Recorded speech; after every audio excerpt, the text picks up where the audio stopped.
Well, the next guest on Unpluggered was an interesting segue from what we've been talking about with That's So St Kilda. But we've spoken to a lot of players from the era of the early 90s that were a part of that finals team under Ken Sheldon, that obviously got very close against Geelong in 91, beat the Pies in an elimination final in 92 before bowing out of the hands of Footscray. And what was a good era in the prime years of Tony Lockett and obviously with the likes of Winmar, Frawley, Robert Harvey, obviously emerging, Stuart Lowe in full flight as well. Brett Bowey is a part of a very good footballing family. A lot of people remember Brett for his 85 games with the Saints. Of course, his son is already a premiership player with the Melbourne Football Club. And of course, his sister played over 300 games of football at a high level, as well as one of the pioneers of what we obviously now know to be the burgeoning AFLW competition. But Brett, thank you very much for joining us.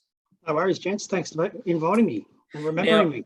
Now, in terms of you at the moment, in terms of your football loves and football passions, you've obviously got a son who's an outstanding player in the best team in the competition and has experienced success already. What does that do for your heart, I guess? Is your heart still red, white and black, or you can't help but at least dedicate half of it to the red and the blue? I think definitely I've only been a Melbourne sort of half supporter for about 12 months since Jake Beck got drafted. But you mentioned my sister, and my daughter also plays for Collingwood in the VFL. So we've got Saints, Melbourne and Collingwood at the moment. So but definitely the Saints, but don't mind watching the young fella go around as well. Brett, we'll take you back to the very beginning, but you ended up at the footy club from St Kilda City. Is that right? How did that transition happen? How did you end up at Moorabbin? Yeah, Johnny Beveridge recognised I had a bit of talent and invited me down to play the under-19s. But I'd played a couple of games at St Kilda City in the seniors the year before, and I decided that instead of going to St Kilda under-19s, I'd play a year of seniors at St Kilda City. So we played off in a grand final against Ashburton, and then I went down the following year and played in the 19s then when I was 18. So, and then played in the 19s, 5 games in the 19s in 88, and 13 games in the seconds and the last 4 in the seniors. So wasn't a bad start to the career. I was about to go into the first season. You joined in the club after, I guess, a successful season in a way of Lockett winning a Brownlow. So the club's got a bit of a, I guess, looking forward, getting up there into from the depths that we had dropped into the mid 80s and all that sort of thing. Stepping into the club there, did you sort of feel, hey, okay, yep, we're going to get somewhere, we're moving places, and just how was that stepping in there with Lockett, being someone who was delivering the ball to him quite often, as that was your job, and being under him as a little forward pocket, or how was the basically slotting into the team there? It was pretty daunting to be honest, to be from a suburban footy club and then turning up and there's Lockett and Trevor Barker and Danny Frawley and the legends of the St Kilda Footy Club, and to be part of that was unbelievable. And yeah, I just looked to try and get a game early on and get a kick in the 19s, and fortunately played a couple in the seconds and then got my opportunity in the seniors because we weren't travelling that well. So I think it was a bonus that we weren't that good, that got a lot of younger players through to the seniors earlier than they probably should have. 1989 was a funny year. Obviously, Plugger was on fire early and then got suspended and injured towards the back end of the year. We were 6-4 that year before only winning 1 game. And on face value, you kind of look at it and think Plugger goes out, we fell in a heap. But I think we lost 5 games by less than a kick in the back half of the year. So was it a little bit overplayed that we had that, that the particularly heavy reliance on Plugger, or was the proof ultimately in the pudding that when he was out of the side, we weren't quite mature enough to get those results? Yeah, I think that's a fair point. I don't think we were mature enough to go on without the big fella at full forward. I mean, I think he kicked 30 or 40 goals in the first 6 rounds or something ridiculous like that. 71 in 9 weeks. Yeah. I wasn't quite up with the stats that well, but I think we're just a little bit immature, and we really did rely on the big fella at full forward. So I think that Carlton game when he kicked 10-7, and we kicked 13 for the day, we did rely on him a fair bit. And just to follow on from Parko with 1989, it's an interesting game where your first Brownlow votes. Basically, you've gone out there, you've had 10 possessions and a goal. It's not something you'd sort of think, oh yeah, I'm going to pick up 3 on Brownlow medal night, but Plugger kicked as many goals as you had touches. And so how did that happen? Well, someone had to kick him to him. No, Danny Craven had been recruited to the club from Wangaratta and similar size to me. I think he had a reasonable game, and I think if they combined the both of us, I had 10, he had 30. I kicked a goal, but it definitely, Tony Lockett was clearly BOG by a long way. I mean, he kicked 10-7 and kicked the winning goal as well. So, and then Steve Silvani was playing on Plugger and played well as well. So, I think they got a little bit confused. But I'll take it. It comes up all the time now, so I don't mind it. It's just before Nick, it actually reminds me, just as a complete segue, I played my first senior game in local football. There were 2 of us that debuted on the same day, and the other guy that debuted had an older brother who was playing about his 5th game. And the commentator in that local footy called all 3 of us the same person. So it has happened before that they probably look at 2 people that are the same and go, Did you get the Brownlow votes? Did you get the I think votes? Between the 3 of us, we might have, we could have played a game that scraped 1 vote together, the 3 of us. But yeah, it wouldn't surprise me if they saw one with 10 and one with 30 and assumed the same guy had 40. Yeah. So. Now, Brett, as an apt little story, Parker, because Brett, your debut was also the debut of another bloke in red, white, and black, and between the 2 of you, you've got about 460 games for the club. The other man, of course, was Robert Harvey, 2 Brownlows and an all-time legend of the game. Early on, did you know that Haas was going to be special? Well, definitely in the 19s. He was very good as well and really light framed. And I remember the debut game, he started on the half-forward flank and I started in the pocket, I think. And the first touch went straight to halves and he got the first kick of the game from the half-forward flank. And I thought, well, that's not a bad start in your career. But yeah, no, he definitely had some talent back then for sure. And then he just worked his butt off and became one of the greatest of all time, to be honest. So it was a very good day out at the Western Oval. I know we got beat, but it was good fun. Good day for the club. And very similar to, was it similar to you? Robert Harvey often tells the story that we were struggling. Darryl Baldock went to him and said, it doesn't matter, you're playing the last month. Now your numbers were pretty good. Did he say the same thing to you, and that it was a case of, as young players, you're getting the opportunity now, you don't have to look over your shoulder, we've got no intention of dropping you in this last month? Yeah, I don't recall the exact words, but yeah, I was with Harves when he spoke to us. So yeah, he said, you got 4 games, so do what you can, see how you go. Yeah, there's no pressure on you. Just go out there and enjoy the game, and that's what we did. I think we nearly won the last game against the Bombers. I know actually Gordon Fode played the last game as well, I think, or the last 2. So yeah, they were definitely blooding young blokes that had played well in the 2s. So. What was that relationship like with Doc Baldock in that first year, and then I guess moving into the next year? And the year after under Ken Sheldon, who was transitioning from a player to a coach. What was that period like for a young bloke like yourself? I really looked, well, Gary Colling was my coach for most of the year in the 2s. So he was sort of my sounding block.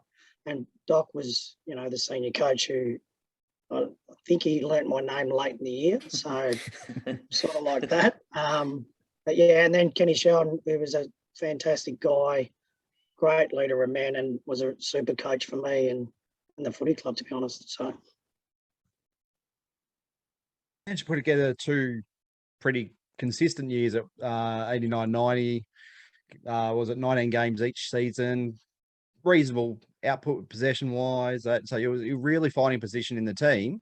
91, sort of, I'm trying to get my memory of the old videos the club used to release back in the day about the season reviews and that. No, 91 wasn't one of my better years, that's for sure. Yeah, was there an injury there, or was that? Yeah, I had a slight groin maybe, or had a couple of ankle injuries and held me back. They recruited rovers every year. They recruited some extra rovers again. And then I really worked my butt off in the end of 91 pre-season for 92, and I got myself really fit, and that's when I had probably my best year, 92. I played 19 games again, I think. So, similar question to when you arrived at the club, sort of 88, thinking that the club was moving places. So 1990 was similar to 89, but probably a slightly advanced level, in that we started well, lost a few close games, but were ultimately quite competitive. Could have conceivably won our first 6 or 7 that year. Did you start to see in 1990 that maturity was coming, and that the side that would ultimately play finals in 1991, you could tell that was on the horizon? yeah, I think most of the blokes that had played 30 or 40 games were getting up there, like the Lows and I think Russell Morris was at the club in 90. So, yeah, some more senior players joined the club. A few blokes from Carlton as well, I think it was in that year or the year before, and really started to gel as a team. And, yeah, and then it sort of snowballed into 91. What was it like? I mean, you start in the middle and the ball goes up, and all of a sudden you win the ball and you look up and you've got Plugger Lockett in the goal square. You've got Stewie Lowe at centre half forward. What was it like, kind of knowing that you had those two guys to bail you out if you shanked the kick or whatever, but just knowing that those two blokes were there to take a grab and kick a goal? Yeah, I've got a really funny story. I remember shanking one, as you just said, and I thought, oh, the Plugger's nowhere near that. And next thing you know, he marked, and everyone goes, oh, good kick, Bowser. And I went, oh, it wasn't, just Plugger made the effort and got there and made me look good, to be honest. You just, as soon as you looked up, you looked for Plugger anyway. So I think that's why he kicked so many goals. But he was such a huge target, and you knew that you could rely on him to win 9 out of 10 contests. And then Stewie just marked everything that came his way as well. So the 92 season, we obviously know how good we went that year. It was a season we hadn't seen for quite some time. We know Lockett, Harvey, Winmar, Burke, etc., etc. Watching back, as I said, the highlights of videos, that sort of thing from those years, and you were one who showed up a lot in those games, gave a lot of a drive out of the centre into forward line, and just being there where the ball was. But is there anyone else you sort of look back and go, hey, that they're someone who really gave us a good bit of, I guess, really did their job well, and just some of the lesser likes that weren't really given the credit they probably deserved? yeah, Timmy Pekin comes to mind. He was a ripper player and a ripper bloke. Sean Ralph Smith had a good year that year as well. Russell Morris, I know, played that half-back role really well. Probably started that role for the rest of the other clubs now. We used him a lot out of half-back, and he'd get loose and kick it long sort of thing. So, no, Timmy Pekin and Shawnee Ralph Smith, they were definitely under the radar, if you like. 24 possessions and a goal a game was your average that season, nearly 500 touches. Obviously, you came in round 4 and was a mainstay for the season. For you personally, you obviously had a career high 39 against Hawthorn. You had upwards of 30 possessions 4 times that season.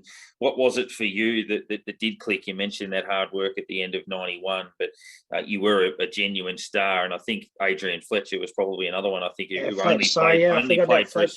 I think he only played for us that year as well. But we had a lot of guys like you and Dale Kickett and these sorts of players that really shone through.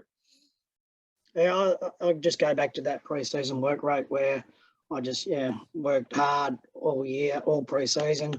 Got my opportunity round 4, starting the 2s in the start of the year, and wasn't happy about that. So I just buckled down, got around with the footy was more, as you fitter, you can get there more often.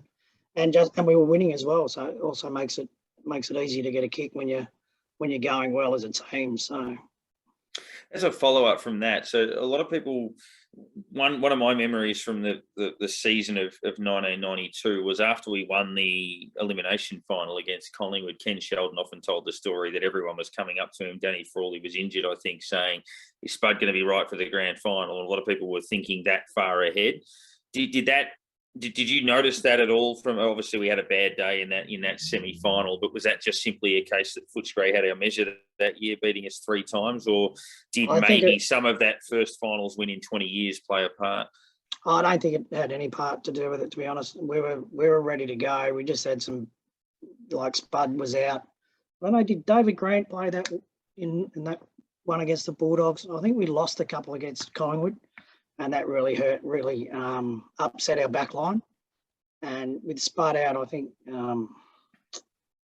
Dougie Hawkins, I think, went berserk early, didn't he? In that final he against the kicked Bulldogs. 4. Chris Grant kicked 5. Yeah. And I think Nicky Winmar got injured in the game in that final against Footscray. It was just one of those ones where they jumped us, and then I think we were coming back pretty strong, but they just got too far ahead of us early in the game. So correct. I haven't watched that game, to be honest. You're spot on, though. We kicked 9 goals in the last quarter of that game. So. Yeah, we were coming home, but yeah, they got away from us early. So just off the back of that, obviously, we touched on the fact that 91 wasn't a great year for you, whereas for the club, it's the first finals appearance in donkey's years. 92, obviously that first win, first finals win forever. What was the feeling like around the club? It must have been a pretty incredible feeling, atmosphere, environment, having Moorabbin pumping like that and heading into a second final series. Yeah, the place was buzzing, that's for sure. And we all were too, like having the first win for the club.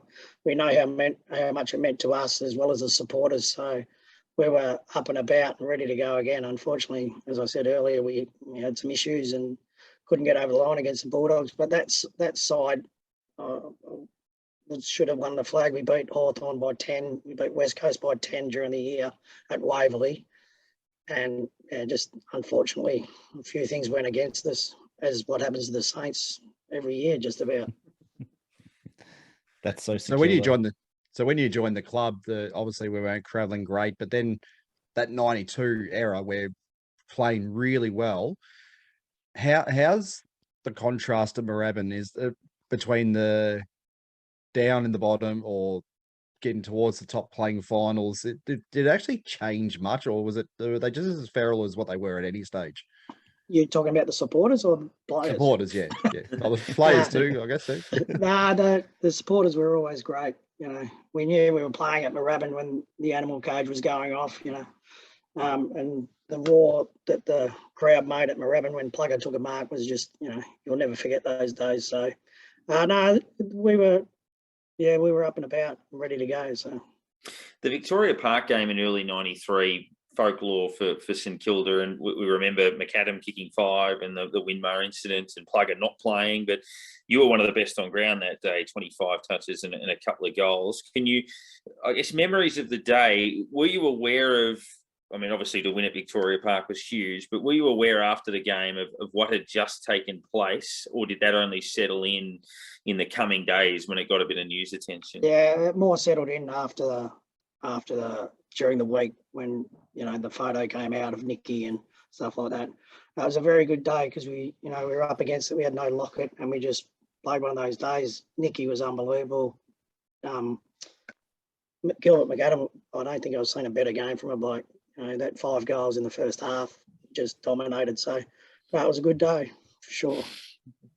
What happened after 93, Brett, and towards the end of 93? Obviously, Ken Sheldon was moved on.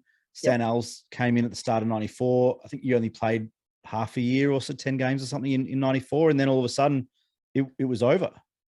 Yeah, it was a surprise to me, actually. I had a groin over pre-season, so that didn't help me with training and getting myself right. And then at the end of 93, there was 3 blokes that came to the footy club that were pretty handy players: Tony Brown, Ozzie Jones, and Joel Smith, all played around the same position as me. And I was the oldest one probably in the group. So it was time to go. And just going back over the games you played at the club, or even anything that happened, I guess, at a training or just anything at the club, is there a moment you look back and just go, I loved that moment. That was what St Kilda was to me. It's just something you can recall, and just first thing that comes to your mind when you think about the club? Probably the mates that I've got through the footy club, like the Kane Taylors and the Streelos and the Harves and the Berkeys, blokes that I still keep in contact with.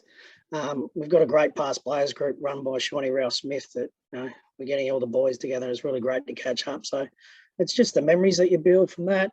I do remember one specific day. I think it was Essendon in a practice match at Kahuna. I don't know if you boys might have been there or not, but you probably weren't even born then, you blokes. But, well, couldn't drive there anyway. I remember Plugger just come back from his broken ankle and he kicked 13 goals in the first half against Terry Danaher, and I just went, wow, this bloke can play a bit. And he just said to Doc, no, I've had enough, mate. That'll do for now. Half time, 13. I just thought that was just surreal to see a bloke actually kick 13 goals and a half. My dad always tells me the story of that day where Tony Lockett picked up a ball about 15 metres out, got tackled by 4 Essendon players and just walked into the goal square with all 4 hanging off him and kicked it anyway. Yeah. So that was one of his standout memories. Do you sort of sit there and think that, at the end of your career, you've played 85 games, that the club probably retired you a bit young? Given how good your son has turned out to be, do you kind of look at it and go, you silly bastards? Or? I don't think he's happy I didn't play 100. He's got a premiership medal. Well, that's right. Yeah. And, I think probably my time was up looking at what came into the club. I would have loved to have played, another 3 or 4 years, but wasn't to be. I moved on, went to Frankston and then started coaching. So it was just one of those things that you have to deal with. I wasn't happy when it happened. I said to Stan, look, one door closes, another one will open. I was hoping that I still would get picked up by someone, but that wasn't to be. So had to move on. And I was just going to ask, was there any talk or potential of going to another club? Obviously, at that stage, Plugger left, Craig O'Brien was on the move, Dean Rice is on the move. There are a few blokes kind of leaving the club, going elsewhere. Was there any talk of you ending up somewhere else? No, not really, because it was I got delisted on the last day, and there was only like a week till the draft or whatever it was back then. And I don't think Ricky was doing the right thing. Not the right thing, but I think he had other focuses on. Ricky Nixon was my manager, and I said, is there any interest? And he said, there's a little bit, but not much. So I think because I'd been injured over pre-season didn't help. So. Nick, sorry. What's that? You're done with that one? Yep, that's all right. Yep. I was just checking. Okay, so basically, quick one for you. Coming from where you've played football, St Kilda, have you spoken to Jake about how to take a loss? Because we know he hasn't had one yet. So, have you spoken to him how to handle that? He's not a great loser at anything. So I'm not ready for that day. My daughter Hannah said, hopefully he's in a state, and then he has to come. He gets a couple of days to cool down and then comes home. So because he'll be unbearable for sure. Well, in 3 weeks they play us, so hopefully, maybe that's the silver lining. If it was to happen against the old man's club, maybe that would dampen it just a fraction. But in terms of your lasting memory as a final one from me, the 39 possession game against Hawthorn at Waverley, Plugger kicked his 100th that year or that day in 1992. What do you think is the best game you played for the club? You obviously kicked 5, I think, on a couple of occasions. You've had some big hauls. Is there one where you sort of sit there and think, that was my best day? I think definitely the Hawthorn. Definitely the Hawthorn 39 touches one. Laser played well. Halves played his normal game. Plugger kicked his 100th. Then I did kick 5 at Essendon one day, which was pretty special. We got beaten just, I think, by them. The Hawthorn game would definitely be the standout for me. You got 3 Brownlow votes in that loss to Essendon, which is pretty rare. It's pretty rare that a bloke on the losing team gets 3 Brownlow votes. Do you have any memories of that day? Yeah, I do actually. I remember kicking 3 in the first quarter and thinking, wow, I'm going to have a day out here. I got a push in the back late in the first quarter and kicked my 3rd, and I went, here we go. Yeah, but the disappointing thing was that we lost the game in the end. So big game that was too. I think we were 5-3 going in, and Essendon, were a powerhouse. We played in the granny, and I think we were 4 goals up at one stage after half time. So it was Kenny wasn't happy in the rooms, I can tell you that. But we should have won that one for sure. Which would have been a big result. But Brett, I guess in terms of your post-football life, as we let you go, obviously you mentioned playing for Frankston and sort of going on. What does sort of life entail these days for you personally in terms of, I guess, when you get out of bed each morning, what does the day look like? Yeah, I work for a termite company. We do pre-construction termite barriers called Green Zone Termite Barriers. We're a national company, and it's been on the market for about 5 years, this product that my mate Paul invented. So we're out there trying to sell that and get it into as many homes as we can. So it's just in Moorabbin as well, so it's not far from home. Oh, beautiful! It's good that it's nice and local. But thank you very much for joining us. Thanks for your contribution to the club. It was always great fun watching you run around. Obviously, we get to see the Bowey name continue on through football, and unfortunately not in our colours, but maybe one day. But thanks for joining us, and good luck going forward. Thanks, Darren. Thanks, Aaron.